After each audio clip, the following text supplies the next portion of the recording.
Hello students, अगर आपको लगता है अकाउंट से डर तो आप आइए हमारे YouTube channel concept of commerce पर। तो आज हम इस वीडियो में क्लास 11th का चैप्टर 2 पढ़ेंगे जिसका नाम है basic accounting term. One of the most important chapter, क्योंकि ये जो टर्म्स है हमारे ग्रेजुएशन लेवल तक काम में आती है। और ये जो वीडियो है आप एंड तक देख करके अच्छी तरीके से इसको अंडरस्टैंड कर सकते हो। चलो तो स्टार्ट करते हैं। पहला जो होता है हमारा वो होता है कैपिटल। कैपिटल क्या होता है? तो एक हम एग्जांपल लेते हैं। रोहन एक पर्सन है, उसने क्या करा? बिजनेस स्टार्ट करा। रोहन ने बिजनेस स्टार्ट करा जिसमें वो कैश लेकर आया 10 लाख रुपए, मशीनरी लेकर आया वो 5 लाख रुपए की, साथ ही साथ उसने लोन भी लिया 2 लाख रुपए का। तो टोटल जो उसने पैसा लगाया बिजनेस में वो हो गया 17 लाख रुपीस। कितना लगाया उसने बिजनेस स्टार्ट करने में? Total 17 lakh rupees. तो ये जो पैसा उसने लगाया बिजनेस स्टार्ट करने में, इसको हम कैपिटल कहते हैं। चलो देखते हैं एक बार।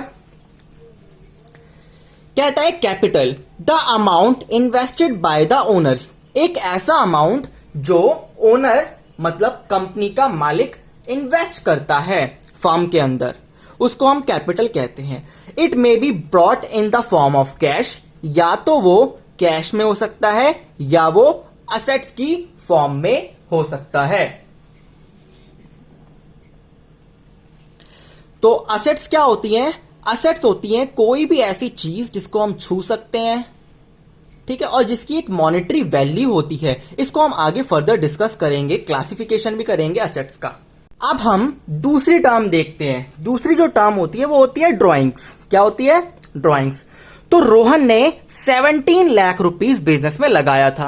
अब क्या हुआ? उसे एक व्हीकल की जरूरत पड़ी, तो उसने बिजनेस से 5 लाख रुपीस को विड्रॉ कर लिया, निकाल लिया। किस लिए? ताकि वह एक व्हीकल खरीद पाए, गाड़ी खरीद पाए। तो ये जो 5 लाख रुपए उसने विड्रॉ किया है उसको हम ड्राइंग कहते हैं। चलिए देखते हैं हम। कहता है ड्राइंग द मनी और गुड्स, मनी या गुड्स जो कि विड्रॉन कर लिया जाता है कंपनी के मालिक के द्वारा बिजनेस से। और कौन से यूज के लिए? उसके पर्सनल यूज के लिए। तो एग्जांपल में जो वो व्हीकल खरीद रहा है वो अपने पर्सनल यूज के लिए खरीद रहा है, तो इसको हम ड्राइंग कहेंगे। अब हमारी नेक्स्ट टर्म आती है लायबिलिटी। लायबिलिटी, तो ये लोन लिया था रोहन ने, ये 2 लाख का लोन लिया था। तो ये रोहन की लायबिलिटी हो गई, रोहन को पे करना पड़ेगा फ्यूचर में। तो ये लायबिलिटी जो है 2 टाइप की होती है। पहला होता है हमारा करंट लायबिलिटी। अगर रोहन इस लोन की पेमेंट विद इन 1 ईयर कर देता है तो ये इसकी करंट लायबिलिटी हो जाएगी।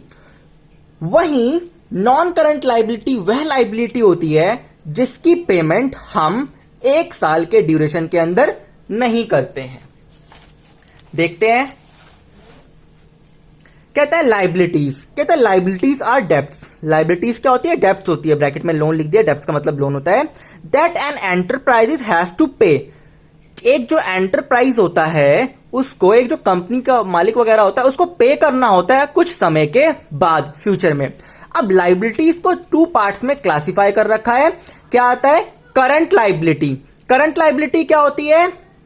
द डेब्ट्स, उस टाइप का लोन जो 1 साल के अंदर अंदर पेबल होता है, जैसे कि हम क्रेडिटर की बात करते हैं। ठीक है। अब यहां पे जो क्रेडिटर वर्ड्स है ना, इसको हम थोड़ा आगे पढ़ेंगे तो फिर हम थोड़ा समझ भी लेते हैं। यहां पे आ गया, क्रेडिटर होता है कि हमने माल तो खरीद लिया है लेकिन उसकी पेमेंट नहीं करी है।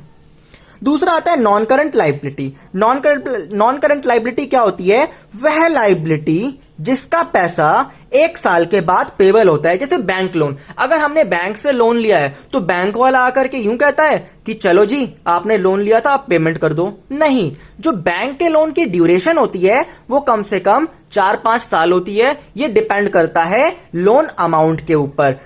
तो बिजनेस जो होता है हमारा, वो छोटे मोटे लोन तो लेता नहीं है, उसको तो बड़े लोन्स की जरूरत पड़ती है। डिबेंचर भी क्या होता है? डिबेंचर भी सोर्स ऑफ लोन का होता है एक। अब हम नेक्स्ट टॉपिक करने जा रहे हैं इसमें असेट्स। असेट्स तो हमने देखा यहां पे जो रोहन जो था उसने ये कैश और मशीनरी लेकर आया था। ये जो कैश है ये हमारा करंट असेट्स हो गया, वेयर एज ये जो मशीनरी है ये मशीनरी हमारी नॉन करंट असेट्स हो गई। चलो एक बार हम असेट्स के बारे में देखते हैं।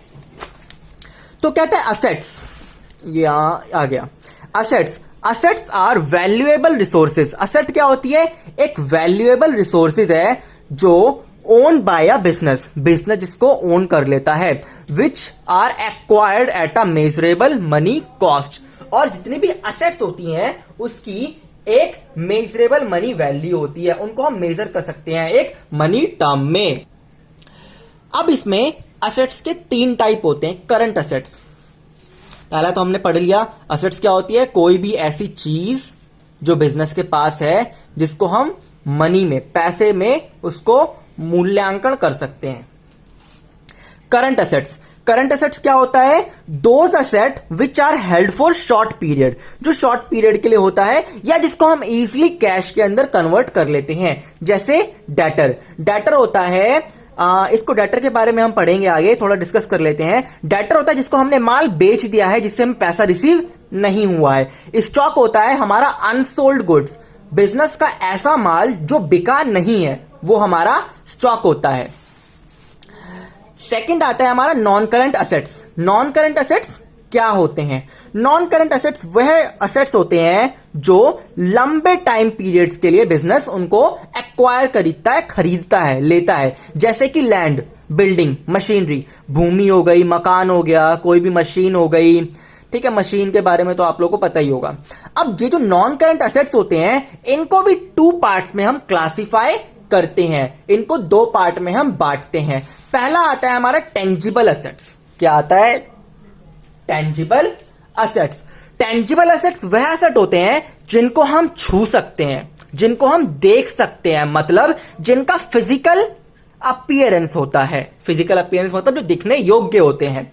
तो कहता है tangible assets, the assets which have physical existent and can be seen and touched. Example furniture, business के फर्नीचर को देख सकते हैं, मशीनरी को देख सकते हैं, और भी बहुत सारी चीजें हैं, ठीक है, जिनको हम टेंजिबल असेट्स के अंदर इंक्लूड कर लेते हैं। दूसरा आता है इंटेंजिबल असेट्स। इंटेंजिबल असेट्स वह असेट्स होती हैं जिनका फिजिकल अपीयरेंस नहीं होता, लेकिन हम उनको फील करके अपनी कंपनी में उसका बेनिफिट उठाते हैं। तो अब हम देखते हैं इंटेंजिबल असेट्स का एग्जांपल। पहला आता है गुडविल। गुडविल क्या होती है? कोई भी ऐसी चीज, ठीक है, जिसको फिजिकल अपीयरेंस नहीं है लेकिन जिससे कंपनी फायदा उठा रही है। क्यों? क्योंकि उसका नाम चलता है इसमें। सेकंड आता है पेटेंट्स। पेटेंट्स क्या होता है? किसी स्पेशल चीज को मैंने खोज करी है तो उसका बनाने का फॉर्मूला जो है सिर्फ और सिर्फ मेरे पास ही है, तो ये मेरा पेटेंट राइट वगैरह हो गया। जैसे हम एग्जांपल लेते हैं बाबा रामदेव का प्रोडक्ट्स। जो जितने भी बाबा रामदेव के प्रोडक्ट्स हैं उसको किस तरीके से बनाया जाता है वो खाली वही लोग जानते हैं। ट्रेडमार्क वगैरह, ट्रेडमार्क जो है स्पेशल लोगो वगैरह हो गया जिसकी वजह से कंपनी बेनिफिट उठा रही है। अब हम देखते हैं फिक्टिशियस असेट्स। अच्छा, फिक्टिशियस असेट्स जो है ना, हम इसको बाद में करेंगे, आगे नहीं, अभी थोड़ा सा बाद में आकर के करेंगे। One of the most important things है फिक्टिशियस असेट्स। तो इसको अब हम आगे डेफर्ड एक्सपेंडिचर रिवेन्यू के साथ करेंगे। तो आगे अब हमारा आता है डेटर्स। हमने बोला था डेटर्स के बारे में देखेंगे, तो अब आ गया हमारा डेटर्स। डेटर्स क्या कहता है? डेटर्स आर पर्सन, वह पर्सन है जिसको बिजनेस ने अपना माल बेच दिया है, माल या सर्विसेज, किस पे? उधार पे, लेकिन पैसा जो है रिसीव नहीं हुआ। तो debtor are the person to whom business has sold goods and services on credit and amount has not received yet। अभी तक पैसा रिसीव नहीं हुआ। सेम एज क्रेडिटर भी होता है। अब बिजनेस भी तो है, गुड्स और सर्विस ले लेता है उधार पे, लेकिन पैसा पे नहीं करता, तो उसको हम क्रेडिटर कहते हैं। जो ये डेटर्स होते हैं ये हमारे करंट असेट्स होते हैं, वेयरएज जो क्रेडिटर्स होते हैं ये करंट लाइबिलिटीज होती हैं। चलो एक बार हम देखते हैं क्रेडिटर्स को। कहता है if the business buy goods या service on credit and amount is still to be paid to the person. Goods service खरीद लिया लेकिन अमाउंट जो अभी भी पेड करना ही है, तो उसको हम क्रेडिटर्स कहते हैं। ठीक है, आगे आता है हमारा रिसिप्ट। रिसिप्ट क्या होता है?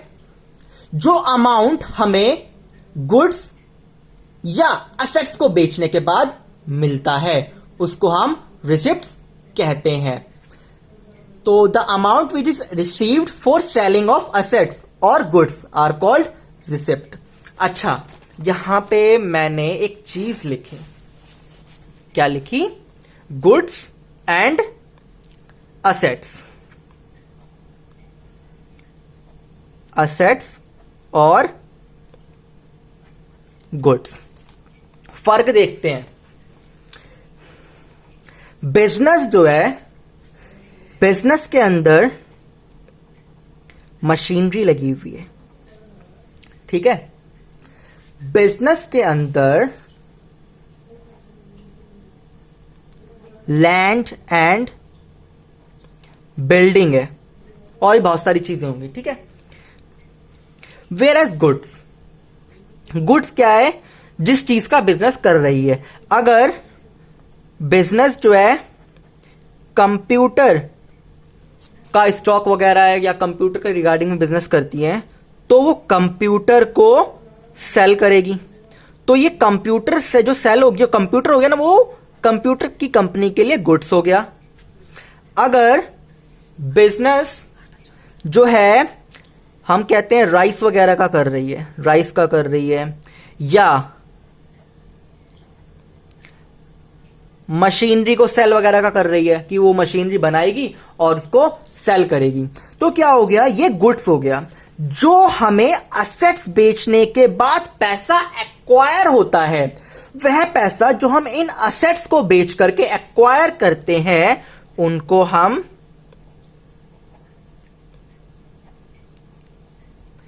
कैपिटल रिसिप्ट्स कहते हैं। क्यों? असेट्स है भाई, मशीनरी थी उसके लिए तो फिक्स असेट्स वगैरह था, लैंड एंड बिल्डिंग था, फिक्स असेट्स था, उसको बेचने के बाद जो पैसा आ रहा है उसको हम कैपिटल रिसिप्ट्स कहते हैं। वेयर एज जो बिजनेस जिस चीज के साथ डीलिंग कर रही है, कंप्यूटर वाला, कंप्यूटर का बिजनेस है तो कंप्यूटर के साथ डीलिंग कर रही है, तो ये क्या हो गया? उसका गुड्स हो गया। तो इसको बेचने के बाद जो पैसा आता है वो हमारा कहलाता है रिवेन्यू रिसिप्ट्स। ठीक है, तो रिसिप्ट्स दो टाइप के होते हैं। रिवेन्यू रिसिप्ट्स, रिवेन्यू रिसिप्ट्स क्या होता है? Those receipts which are occurred by normal business operation, जो नॉर्मल बिजनेस ऑपरेशन से हमें प्राप्त होता है पैसा। दूसरा आता है कैपिटल रिसिप्ट्स। कह रहे हैं वह रिसिप्ट जो हमें ऑकर्ड होता है, जो हमें पैसा मिलता है अदर देन बिजनेस ऑपरेशन से, जो बिजनेस ऑपरेशन से अलग की होती है। जैसे मशीनरी बेचना बिजनेस का काम थोड़ी था, वो तो अपनी असेट्स को बेच रहा है। जैसे कहते हैं सेल ऑफ फिक्स असेट्स, तो ये हमारा कैपिटल रिसिप्ट्स हो गया। अब हमारा नेक्स्ट आता है एक्सपेंडिचर। क्या आता है? एक्सपेंडिचर। अब वह मनी जो खर्च करी जाती है असेट्स को लगाने में या गुड्स और सर्विसेज को लेने में, उसको हम एक्सपेंडिचर कहते हैं। कहता है स्पेंडिंग मनी और इनकरिंग अ लाइबिलिटी, या तो पैसे खर्च करना या एक लाइबिलिटी को सहन करना। किस लिए? असेट्स को लेने के लिए, गुड्स या सर्विसेज को लेने के लिए, उसको हम एक्सपेंडिचर कहते हैं। अब आता है रिवेन्यू एक्सपेंडिचर। जैसे रिवेन्यू रिसिप्ट वैसे रिवेन्यू एक्सपेंडिचर है। कहता है द अमाउंट, एक ऐसा अमाउंट, वह अमाउंट जो स्पेंड किया जाता है गुड्स को या सर्विस को परचेज करने में एक अकाउंटिंग पीरियड में, उसको हम रिवेन्यू एक्सपेंडिचर कहते हैं। वेयर एज जहां पे पैसा खर्च किया जाता है जिससे हमारी बिजनेस की अर्निंग कैपेसिटी इंक्रीज होती है, उसको हम कैपिटल एक्सपेंडिचर कहते हैं। कह रहा है it is an expenditure, capital expenditure कहता है it is an expenditure incurred to acquire assets, क्या? असेट्स को एक्वायर करने में, which will increase the earning capacity of a business. Example purchase of assets. Next अब हमारा आता है एक्सपेंडिचर डेफर्ड रिवेन्यू एक्सपेंडिचर। तो चलो फिक्टिशियस असेट्स और डेफर्ड रिवेन्यू एक्सपेंडिचर को समझते हैं। हमने वहां पे फिक्टिशियस असेट को छोड़ दिया था ना, अब इसको जरा हम मिक्स करके समझते हैं। पहले बात आती है फिक्टिशियस असेट्स होता क्या है। तो फिक्टिशियस असेट्स ना तो टेंजिबल असेट्स होते हैं ना इनटेंजिबल असेट्स होते हैं। एक्चुअली में ये वह लॉसेस होते हैं जिनको हमने राइट ऑफ नहीं किया होता है। वेयर एज जो डेफर्ड रिवेन्यू एक्सपेंडिचर है, ये वह रिवेन्यू है जिसको हम राइट ऑफ कर चुके होते हैं। एक्सपेंडिचर के नेचर का है लेकिन हमने इसको राइट ऑफ कर दिया है। अब बच्चे का दिमाग खुजलाएगा कि सर ये आपने कौन सी टर्म यूज कर दी, रिटर्न ऑफ। तो बच्चा, रिटर्न ऑफ का मतलब होता है उसको खर्च कर देना, उसको बांट देना। ओके, चलो एक एग्जांपल लिया है हमने कि एक कंपनी ने एडवर्टीजमेंट पे 25 करोड़ रुपीस खर्च करा। एडवर्टीजमेंट जो है भैया जी, बिना एडवर्टीजमेंट का तो काम ही नहीं चलता है। आजकल मार्केट पे इतना ज्यादा कंपटीशन आ रखा है। तो 25 ईयर को, अब कंपनी के पास तो एक इतना पैसा भी नहीं है कि वो 25 करोड़ रुपीस को एक ही बार में खत्म कर पाए, उस लॉस को कवर कर पाए जो पैसा उसने खर्च किया है। तो उसने कहा कि मैं इस पैसे को आने वाले 5 सालों में खत्म करूंगा, कि 5 सालों में इस पैसे की रिकवरी करूंगा, वापसी प्राप्त करूंगा। कम से कम मैं इस 25 करोड़ को 5 सालों में तो इससे प्रॉफिट मैक्सिमाइज कर ही लूंगा। तो इसने 5 हिस्सों में बांट दिया। तो पहला साल जो ये रिटर्न ऑफ हो गया, जो पहले साल का पैसा उन्होंने बांट दिया, इसको हम डेफर्ड रिवेन्यू एक्सपेंडिचर कहते हैं। क्या कहते हैं? Deferred revenue expenditure. जो बाकी का 4 साल का पैसा अभी तक रिटर्न ऑफ नहीं किया गया है, उसको हम फिक्टिशियस एसेट्स का नाम देते हैं। ओके,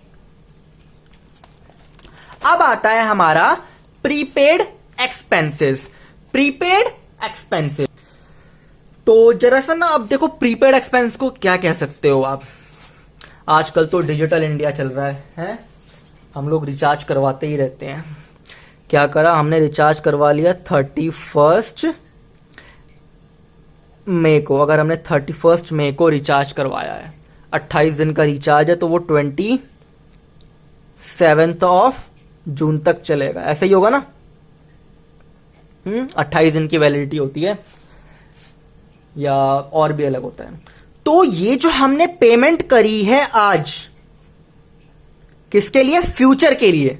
मतलब अभी हमने उस चीज का बेनिफिट नहीं उठाया है, लेकिन पेमेंट हमने एडवांस में कर दी है। उसको हम प्रीपेड एक्सपेंस कहते हैं कि भैया जी हमने एक्सपेंस तो जो है एक्सपेंस तो सह लिया, लेकिन उसका फायदा अभी तक नहीं उठाया है। इसको हम क्या कहते हैं?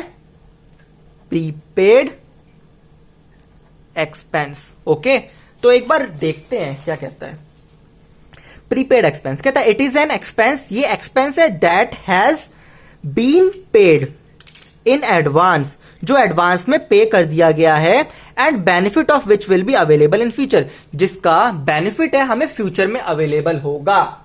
ऑब्वियसली 31 तारीख को रिचार्ज करवाया है तो फ्यूचर मतलब कि 27 तारीख तक फ्यूचर में हमें इसका बेनिफिट मिलता रहेगा। तो इसको हम कहते हैं करंट असेट्स। अब आता है आउटस्टैंडिंग एक्सपेंसेस वगैरह। मेरे पास यहां पे छोटी सी जगह है, मैं आपको समझा देता हूं। अब क्या हुआ, बेचारा सोहन, वो एक फैक्ट्री में काम करता था। पता है फैक्ट्री वाले क्या करते थे, उसको 10 मई का पैसा, 10th मई का पैसा पे करते थे 12th जून को। उससे काम तो करवा लिया, 10 मई से 10 जून तक का पैसा देना है, काम तो कंटिन्यूअसली करवाते जा रहे हैं, लेकिन जब पैसा देने की बारी आती है तो वो 12th जून को कहते हैं। अब मतलब क्या है, हमने क्या करा है, उससे काम तो निकलवा रहे हैं, लेकिन हमने उसको पैसा बाद में दिया। ठीक है, तो देखते हैं एक बार हम। कहता है it is an expense that has been incurred. वो एक्सपेंस जो है, जो इनकर्ड हो चुका है, हमने उस एक्सपेंस का इस्तेमाल तो कर चुके हैं, but has not been paid, लेकिन उसकी पेमेंट नहीं हुई है। काम तो हमने निकलवा लिया, लेकिन उसकी पेमेंट नहीं हुई है। इसको हम करंट लायबिलिटी कहते हैं। अगर आप चाहो तो इसका एक बेस्ट एग्जांपल और ले सकते हो, जो हमारा पोस्ट पेड रिचार्ज होता है, पूरे महीने हम उसको ढंग से यूज कर लेते हैं, फिर जो है एंड में वो हमें सरप्राइज कर देते हैं, ये लो जी आपका बिल आ गया। तो क्या है, आपने पूरे महीने इस्तेमाल करा, एंड में वो हमें बिल पकड़ा देंगे। तो सैलरी हो गया, पोस्ट पेड रिचार्ज हो गया, ये हमारा एग्जांपल हो गया आउटस्टैंडिंग एक्सपेंस का। अगला हमारा आता है इनकम। क्या आता है, इनकम। ये क्या होता है, ये हमारा प्रॉफिट होता है जो हम एक अकाउंटिंग पीरियड में अर्न करते हैं। तो कहता है it is the profit earn during an accounting period. अगर हम रेवेन्यू में से जितना हमें रिसीव हुआ है उसमें से एक्सपेंडिचर को माइनस कर देते हैं तो हमारी इनकम बच जाती है। एक्सपेंडिचर क्या होता है, हमारा खर्चा। अब आता है हमारा आगे डिस्काउंट। ये डिस्काउंट ना हमें आगे जाकर के बड़ा काम देने वाला है, अगर हमने दोनों डिस्काउंट यहां समझ लिए तो, जर्नल एंट्री के चैप्टर में। ओके, तो डिस्काउंट क्या होता है, ये एक तरह की छूट होती है जो सेलर के द्वारा दी जाती है बायर को। कब देता है, जब वो गुड्स वगैरह खरीदता है। अब ये जो डिस्काउंट है वो बेसिकली दो तरीके के होते हैं, पहला ट्रेड डिस्काउंट, दूसरा कैश डिस्काउंट। ट्रेड डिस्काउंट क्या होता है कि हमें सेलर कहता है ऐसा करो ना, आप बल्क में सामान खरीद लो, ठीक है, तो आपको 10% की छूट मिल जाएगी। अब हमें छूट मिल रही है तो हम बल्क में खरीद लेते हैं, ठीक है। तो जो प्राइस में रिडक्शन होता है उसको हम ट्रेड डिस्काउंट कहते हैं। वेयर एज कैश डिस्काउंट क्या होता है, जब कंपनी या जो भी सेलर है वो कैश डिस्काउंट इसलिए देना चाहता है कि लोग जो हैं, जो पीपल है, वो इनकर है जो जल्दी से जल्दी पैसा पे करने के लिए। आपने डेटर को बोला कि ऐसा कर भाई, अगर तूने मेरे को 2 दिन के अंदर पैसा दे दिया तो तेरे को 1 लाख रुपए की पेमेंट करनी है, मैं तेरे को 5% का कैश डिस्काउंट दे दूंगा जल्दी से, ठीक है। और पेमेंट जो है आपको कैश में करनी पड़ेगी, लेकिन तो ये होता है हमारा कैश डिस्काउंट। तो उम्मीद करता हूं कि आपको ये सारे कॉन्सेप्ट अच्छे से क्लियर हो गए होंगे, और अगर आपको हमारी वीडियो पसंद आई हो तो आप इसको लाइक करना, शेयर करना और साथ ही साथ चैनल को सब्सक्राइब करना ना भूलें। तो मिलते हैं हम अपने नेक्स्ट वीडियो में। Bye bye. और अगर आपको कोई क्वेरीज हो ना तो आप मेरे को कमेंट करके पूछ भी सकते हो, ठीक है। Okay, bye bye.